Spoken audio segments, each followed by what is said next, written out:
கிறிஸ்தவ ஓட்டத்தில் சோர்வு வரும். நான் பொதுவான சோர்வை குறித்து இப்பொழுது சொல்லவில்லை. இந்த வசனம் எழுதப்பட்ட பின்னணியம் என்னவென்று சொன்னால், கிறிஸ்தவனாய் இருப்பதில் ஒரு சோர்வு, ஊழியம் செய்வதில் ஒரு சோர்வு, திருச்சபைக்கு வருகிறதில் ஒரு சோர்வு. பிசாசு நமக்கு சொல்லுவான், இவ்வளவு வருஷம் இந்த சர்ச்சுக்கு போயிருக்கிற, இவ்வளவு காணிக்கல இந்த வருஷத்துக்கு நீ கொடுத்திருக்கிற, இத்தனை கூட்டங்களுக்கு நீ போயிருக்கிற,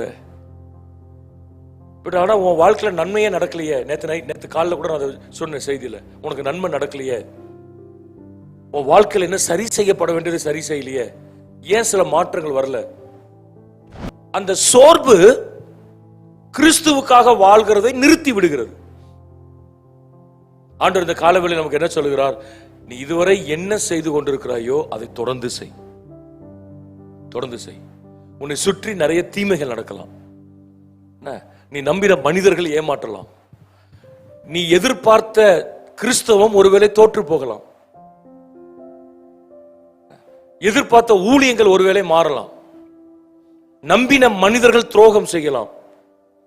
ஆண்டவர் சொல்லுகிறது, நீ சோர்ந்து போகாமல் செய்வதை செய்து கொண்டே இரு. கரலுக்கு ஆமென் சொல்லி சொல்லாம, நம்ம நிறைய பேர் என்ன சொல்லுவோம், பாஸ்டர் நாங்களாம் நிறைய செஞ்சிட்டோம், பாஸ்டர் நிறைய செஞ்சிட்டோம், அளவுக்கு மீறி செஞ்சிட்டோம், சில தவறுகள்லாம் பார்த்து நிறுத்திட்டோம் அப்படின்னு சொல்லுவோம். நீங்கள் ஒருவேளை சோர்ந்து போயிருந்தீங்க, நான் கொடுக்க மாட்டேன், நான் ஜெபம் பண்ண மாட்டேன், நான் வரமாட்டேன், அதெல்லாம் ஊழியம் செஞ்சாச்சு பாஸ்டர், எவ்வளோ செஞ்சாச்சு, ஓடி முடிச்சாச்சு, அதெல்லாம் ஒன்றும் இல்லை, இப்போ நாங்கள் பட்டும் படாமல் இருக்க விரும்புகிறோம், மந்தமா போனோமான்னு இருக்க விரும்புகிறோம்.